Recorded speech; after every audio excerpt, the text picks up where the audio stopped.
Assalamualaikum warahmatullahi wabarakatuh. Perkenalkan, nama saya Hovifa Andriani. Saya dari IKM 10 semester 3 dari Fakultas Kesehatan Masyarakat Universitas Islam Negeri Sumatera Utara. Baiklah, di sini saya akan menjelaskan tentang konsep dasar penanggulangan bencana. Yang pertama, ada pengertian bencana alam. Bencana alam merupakan bencana yang diakibatkan oleh gejala atau faktor alam. Gejala alam merupakan gejala yang sangat alamiah dan biasa terjadi pada bumi. Tetapi, hanya ketika gejala alam tersebut melanda manusia atau kehilangan nyawa dan segala produk budidayanya, kepemilikan, harta, dan benda, kita baru dapat menyebutkannya sebagai bencana. Berikut ada beberapa pengertian tentang bencana menurut para ahli adalah sebagai berikut. Yang pertama, ada dari Asian Disaster Reduction Center 2003 mendefinisikan arti bencana yaitu suatu gangguan serius terhadap masyarakat yang menimbulkan kerugian secara meluas dan dirasakan baik oleh masyarakat, berbagai material dan lingkungan alam, di mana dampak yang ditimbulkan melebihi kemampuan manusia guna mengatasi dengan sumber daya yang ada. Yang kedua, ada menurut UU RI nomor 24 tahun 2007. Bencana adalah peristiwa atau rangkaian peristiwa yang mengancam dan mengandung kehidupan dan penghidupan masyarakat yang disebabkan baik oleh faktor alam dan atau faktor non-alam maupun faktor manusia, sehingga mengakibatkan timbulnya korban jiwa manusia, kerusakan lingkungan, kerugian harta benda, dan dampak fisiologis. Jenis-jenis bencana alam. Yang pertama, ada klasifikasi bencana alam. A. Bencana alam geologis. Bencana alam ini disebabkan oleh gaya-gaya yang berasal dari dalam bumi atau gaya endogen. Termasuk dalam bencana alam geologis adalah gempa bumi, letusan gunung Merapi, dan tsunami. B. Tsunami.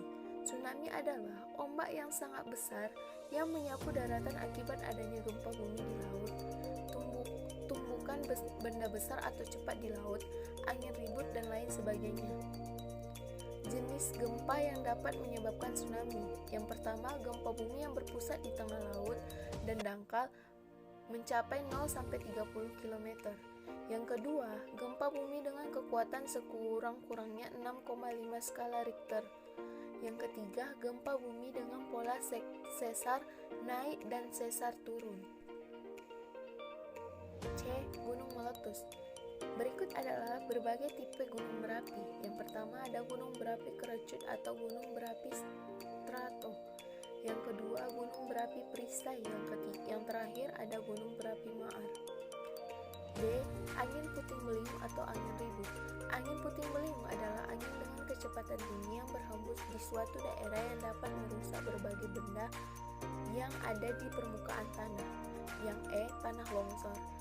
Longsor atau sering disebut gerakan tanah adalah suatu peristiwa geologi yang terjadi karena pergerakan asa, bantuan, atau tanah dengan berbagai tipe jenis, seperti jatuhnya bebatuan atau gumpalan besar tanah.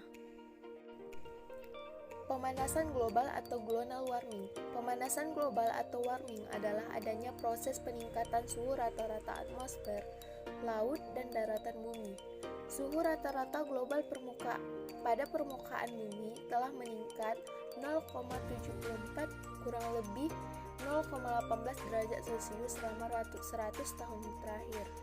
Yang pertama, ada kekeringan. Kekeringan adalah kesenjangan antara air yang tersedia dengan air yang diperlukan. Sedangkan kondisi kering diartikan sebagai keadaan jumlah curah hujan sedikit. Kekeringan atau kemarau dapat timbul karena gejala alam yang terjadi di bumi ini. Kekeringan ini terjadi karena adanya pergantian musim. Yang selanjutnya ada siklus penanggulangan bencana. Yang pertama ada prabencana atau pencegahan lebih difokuskan kesiapsiagaan level medium. Yang kedua ada bencana. Pada saat kejadian atau krisis, tanggap darurat menjadi kegiatan terpenting. Yang ketiga ada pasca bencana. Pemulihan dan rekonstruksi menjadi proses terpenting setelah bencana. Yang selanjutnya ada upaya-upaya penanggulangan bencana. Yang pertama ada mitigasi. Mitigasi dapat juga diartikan sebagai penjinak bencana alam, dan pada prinsipnya mitigasi adalah usaha-usaha baik bersifat persiapan fisik maupun non-fisik dalam menghadapi bencana alam. Yang kedua, upaya-upaya pencegahan bencana alam. Yang pertama, ada membuat pos peringatan, membiasakan hidup tertib dan disiplin. Yang ketiga, memberikan pendidikan tentang lingkungan hidup. Perencanaan penanggulangan bencana dan praktik Rapid Health Assessment atau RHA. Perencanaan dan penanggulangan bencana. Yang pertama, rencana manajemen bencana. Dilakukan pada tahap sebelum bencana, berisi tentang berbagai ancaman, kerentanan, sumber daya yang dimiliki, perorganisasian, dan peran fungsi masing-masing unit kerja. Dapat berfungsi sebagai panduan atau arahan bagi penyusunan rencana sektoral. Yang kedua, rencana kontingensi. Dibuat segera setelah diidentifikasi adanya ancaman tertentu di suatu wilayah. Disusun berdasarkan suatu skenario bencana yang diperkirakan akan terjadi. Dibuat asumsi dan perhitungan kebutuhan. Disusun jadwal berdasarkan skenario yang disepakati. Harus selalu diperbaharui atau dimutakhirkan. Yang ketiga, rencana operasi. Merupakan penerapan dari rencana kontingensi yang diperlakukan pada saat terjadi kedaruratan. Rencana operasi tidak selalu sesuai dengan keadaan nyata di lapangan, sehingga rencana kontingensi perlu disesuaikan secara berkala. Yang keempat, rencana pemulihan. Pemulihan merupakan awal upaya pembangunan kembali dan menjadi bagian dari pembangunan pada umumnya. Oleh karena itu, perencanaan merupakan bagian dari perencanaan pembangunan. Penyusun rencana ini harus terintegrasi dalam perencanaan pembangunan sektor. Penyusun rencana berdasarkan skala prioritas. Perencanaan kontingensi. Perencanaan kontingensi dapat didefinisikan sebagai proses perencanaan ke depan dalam keadaan tidak menentu. Di masa skenario dan tujuan disetujui, tindakan manajerial dan teknis ditentukan, dan sistem untuk menanggapi kejadian disusun agar dapat mencegah atau mengatasi secara lebih baik keadaan atau situasi darurat yang dihadapi. Prinsip-prinsip perencanaan kontingensi adalah sebagai berikut. Yang pertama, proses penyusunan bersama. Yang kedua, merupakan rencana penanggulangan bencana untuk jenis ancaman tunggal. Yang ketiga, rencana kontingensi mempunyai skenario perspektif kesehatan dan kemanusiaan. Yang keempat, skenario dan tujuan yang disetujui bersama. Yang kelima, dilakukan secara terbuka atau tidak ada yang ditutupi. Yang keenam, menetapkan peran dan tugas setiap sektor. Yang ketujuh, menyepakati konsensus yang telah dibuat bersama. Dan yang terakhir, dibuat untuk menghadapi keadaan darurat. Beberapa kesalahan pemahaman tentang kontingensi. Yang pertama, perencanaan kontingensi bukan suatu perencanaan untuk penggandaan barang atau jasa pembelian atau pembangunan sarana prasarana, tetapi lebih pada pendayagunaan sumber daya setempat yang dimiliki dan dapat dikerahkan. Yang kedua, pakar di luar diperlukan hanya untuk memberikan informasi atau pengetahuan yang tidak dimiliki oleh penyusun. Yang ketiga, rencana kontingensi bukan merupakan tugas rutin, tetapi suatu kegiatan yang eksepsional. Yang keempat, perencanaan kontingensi sangat sensitif, konfidensial, dan terbatas. Oleh karena itu, pelaksanaannya harus dilakukan secara hati-hati agar tidak menimbulkan keresahan atau salah paham bagi masyarakat. Yang kelima, perencanaan kontingensi merupakan faktor pendorong yang mengaruh pada penindakan atau pergerakan masyarakat meskipun bencana belum tentu terjadi. Yang terakhir, Produk dari perencanaan kontingensi ini adalah rencana, persediaan atau stok file, dan anggaran, bukan keberhasilan tanggap darurat. Pengertian Rapid Health Assessment atau RHA. RHA adalah kegiatan pengumpulan data dan informasi dengan tujuan untuk menilai kerusakan dan mengidentifikasi kebutuhan dasar yang diperlukan segera sebagai respon dalam suatu kejadian bencana. Menurut WHO, pengertian RHA adalah kegiatan pengumpulan data dan informasi dengan tujuan untuk menilai kerusakan dan mengidentifikasi kebutuhan dasar yang diperlukan secara sebagai respon di dalam suatu kejadian bencana. Manfaat RHA adalah mengidentifikasi fakta-fakta di lokasi bencana, mengidentifikasi kebutuhan yang harus segera dipenuhi. Sedangkan tujuan RHA adalah yang pertama, menilai dampak bencana dan potensi ancaman bidang kesehatan. Yang kedua, membuktikan adanya kedaruratan. Yang ketiga, menilai kapasitas tangkap darurat yang ada. Yang terakhir, menetapkan jenis kebutuhan yang diperlukan segera. Metode RHA. Yang pertama, mempersiapkan RHA. Yang kedua, tim RHA seperti petugas medis, epidemiologi, kesehatan lingkungan dan sosial. Yang ketiga, informasi awal seperti bencana atau kejadian dan waktu terjadinya, kesediaan obat-obatan dan lainnya. Pengumpulan data atau informasi seperti geografis dan lingkungan daerah yang terkena bencana atau kejadian, informasi korban meninggal dan luka dan lainnya. Yang kelima, hasil lapangan kemudian dianalisis, diarahkan secara spesifik pada kebutuhan pelayanan medis korban bencana atau kejadian, epidemiologi penyakit, potensial wabah dan masalah, dan potensi sarana kesehatan lingkungan. Yang keenam, rekomendasi.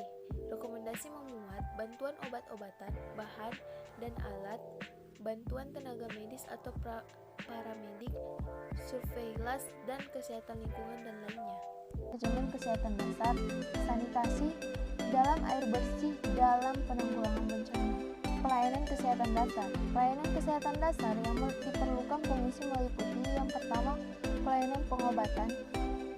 Bila pola pengungsian terkonsentrasi di barak-barak atau tempat-tempat umum, pelayanan pengobatan dilakukan di lokasi pengungsian dengan membuat pos pengobatan. Yang kedua, pelayanan imunisasi. Khususnya bagi pengungsi anak-anak, dilakukan vaksinasi campak tanpa memandang status imunisasi sebelumnya. Adapun kegiatan vaksinasi lainnya tetap dilakukan sesuai dengan untuk melindungi kelompok-kelompok rentan dalam pengungsian. Yang ketiga, pelayanan kesehatan ibu dan anak. Yang keempat, pelayanan gizi. Tujuannya meningkatkan status gizi bagi ibu hamil dan balita untuk pemberian makanan optimal. Yang kelima, pemberantasan penyakit menular dengan pengendalian sektor. Yang keenam, pelayanan kesehatan jiwa. Pelayanan kesehatan jiwa di pos kesehatan diperlukan bagi korban bencana. Yang terakhir, ada pelayanan promosi kesehatan. Kegiatan promosi kesehatan bagi para pengungsi diarahkan untuk membiasakan perilaku hidup bersih dan sehat. Kegiatan ini mencakup kebersihan diri, pengelolaan makanan, pengelolaan air minum bersih dan aman, perawatan kesehatan ibu hamil, pemeriksaan rutin atau imunisasi. Kegiatan promosi kesehatan dilakukan melekat pada kegiatan kesehatan lainnya. Penyediaan air bersih. Air merupakan kebutuhan utama bagi kehidupan. Demikian juga dengan masyarakat pengungsi. Ketersediaan air bersih yang memadai untuk memelihara kesehatannya harus dapat terjangkau. Bila mana air bersih dan sarana sanitasi telah tersedia, perlu dilakukan upaya pengawasan dan perbaikan kualitas air bersih dan sarana sanitasi. Tujuan utama perbaikan dan pengawasan kualitas air adalah untuk mencegah timbulnya risiko kesehatan akibat penggunaan air yang tidak memenuhi persyaratan. Perbaikan dan pengawasan kualitas air bersih. Yang pertama, lakukan penjernihan air secara cepat apabila tingkat kekeruhan air yang cukup tinggi. Yang kedua, lakukan desinfeksi terhadap air yang ada dengan menggunakan bahan-bahan desinfektan air untuk air. Yang ketiga, periksa kadar sisa klor bila mana air dikirim dari PDAM. Yang terakhir, lakukan pemeriksaan kualitas air secara berkala pada titik-titik distribusi. Ketersediaan pembuangan. Terjadinya pengungsian perlu dibuat jamban umum yang dapat menampung kebutuhan sejumlah pengungsi. Jamban yang dibangun di lokasi pengungsian disarankan: yang pertama, adanya pemisahan peruntukan khusus laki-laki dan wanita. Yang kedua, lokasi maksimal 50 meter dari tenda pengungsi dan minimal 30 meter dari sumber air. Yang ketiga, konstruksi jamban harus kuat dan dilengkapi dengan tutup pada lubang jamban agar tidak menjadi tempat berkembang biak lalat. Sanitasi pengelolaan sampah. Kegiatan yang dilakukan dalam upaya sanitasi pengelolaan sampah antara lain: yang pertama, pengumpulan sampah. Sampah yang dihasilkan harus ditampung pada tempat sampah keluarga atau sekelompok keluarga. Disarankan menggunakan tempat sampah yang dapat ditutup dan mudah dipindahkan atau diangkat untuk menghindari lalat serta bau. Untuk itu, dapat digunakan potongan drum atau kantung plastik sampah ukuran 1 x 0,6 meter untuk 1-3 keluarga. Penempatan tempat sampah maksimal 15 meter dari tempat hunian. Sampah di tempat sampah maksimal 3 hari harus sudah diangkut ke tempat pembuangan akhir atau tempat pengumpulan sementara. Yang kedua, pengangkutan sampah. Pengangkutan sampah dapat dilakukan dengan gerobak sampah atau dengan truk pengangkut sampah untuk diangkut ke tempat pembuangan akhir. Yang ketiga, pembuangan akhir sampah. Pembuangan akhir sampah dapat dilakukan dengan beberapa cara, seperti pembakaran atau penimbunan dalam lubang galian atau parit dengan ukuran dalam 2 meter, lebar 1,5 meter dengan panjang 1 meter untuk keperluan 200 orang. Perlu diperhatikan bahwa lokasi pembuangan akhir harus jauh dari tempat hunian dan jarak minimal dari sumber air 10 meter. Pengawasan dan pengendalian vektor. Jenis-jenis vektor yang perlu mendapatkan perhatian di lokasi pengungsian adalah lalat, tikus, serta nyamuk. Upaya yang dilakukan berupa: yang pertama, pembuangan sampah atau sisa makanan dengan baik. Bila mana diperlukan, dapat menggunakan insektisida. Yang ketiga, tetap menjaga kebersihan individu selama berada di lokasi pengungsian. Yang keempat, penyediaan sarana pembuangan air limbah dan pembuangan sampah yang baik. Yang terakhir, kebiasaan penanganan makanan secara higienis. Pengelolaan lingkungan. Yang pertama, menghilangkan tempat perindukan vektor seperti genangan air dan tumpukan sampah. Yang kedua, bersama-sama pengungsi melakukan memberikan tutup pada tempat sampah, menimbun sampah yang dapat menjadi sarang nyamuk, membuat saluran air limbah, menjaga kebersihan lingkungan, dan menjaga kebersihan jamban. Pengendalian bahan kimia. Yang pertama, dilakukan dengan cara menyemprotkan atau pengasapan luar tenda pengungsi dengan menggunakan insektisida. Penyemprotan dengan insektisida sedapat mungkin dihindari dan hanya dilakukan untuk menurunkan populasi vektor secara drastis apabila dengan cara lain tidak memungkinkan. Yang ketiga, frekuensi penyemprotan atau pengasapan jenis insektisida yang digunakan sesuai dengan rekomendasi dari Dinas Kesehatan setempat. Pengawasan dan pengamanan makanan dan minuman. Pengawasan tata cara pengolahan dan penyediaan makanan dan minuman bagi pengungsi bertujuan mencegah terjadinya penularan penyakit melalui makanan dan minuman. Manajemen sarana dan logistik.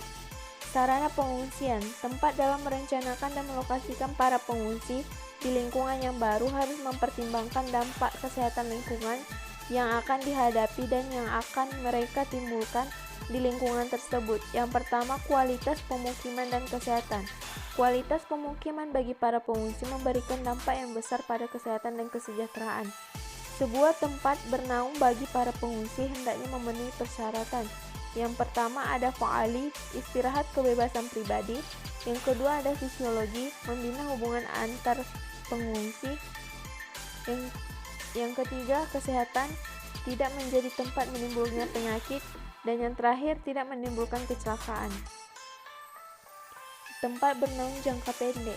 Untuk jangka pendek, bangunan yang masih berdiri kokoh dan aman pasca bencana dapat digunakan, misalnya bangunan sekolah, tempat ibadah, kantor, iklan gedung olahraga. Dalam penanganan masalah kesehatan di pengungsian, diperlukan standar minimum yang sesuai dengan kondisi keadaan di lapangan sebagai pegangan untuk merencanakan, memberi bantuan, dan mengevaluasi apa yang telah dilakukan oleh instansi pemerintah maupun LSM dan swasta lainnya. Pengadaan logistik saat kedaruratan bencana. Yang pertama, sistem manajemen logistik dan peralatan penanggulangan bencana. Sistem merupakan suatu sistem yang harus memenuhi persyaratan sebagai berikut. Yang A. Dukungan logistik dan peralatan yang dibutuhkan harus tepat waktu, tepat tempat, tepat jumlah, tepat kualitas, tepat kebutuhan, dan tepat sasaran, berdasarkan skala prioritas dan standar pelayanan. B. Sistem transportasi memerlukan improvisasi dan kreativitas di lapangan, baik melalui darat, laut, sungai, danau, maupun udara. C. Distribusi logistik dan peralatan memerlukan cara-cara penyampaian yang khusus, antara lain karena keterbatasan transportasi, penyebaran kejadian, keteriorisasian ketika terjadi bencana. D. Inventarisasi kebutuhan, pengadaan, penyimpanan, dan penyampaian sampai dengan pertanggungjawaban logistik dan peralatan kepada yang terkena bencana memerlukan sistem manajemen khusus. E. Memperhatikan dinamika pergerakan masyarakat korban bencana. F. Koordinasi dan prioritas penggunaan alat transportasi yang terbatas. G. Kemungkinan bantuan dari pihak militer, kepolisian, badan usaha, lembaga sadaya masyarakat, maupun instansi terkait satu lainnya, baik dari dalam maupun luar negeri, atas komando yang berwenang. Dan yang terakhir, memperhatikan rantai pasokan yang efektif dan efisien. Dua faktor utama mendukung lancarnya logistik penanggulangan bencana. A. Kemampuan infrastruktur.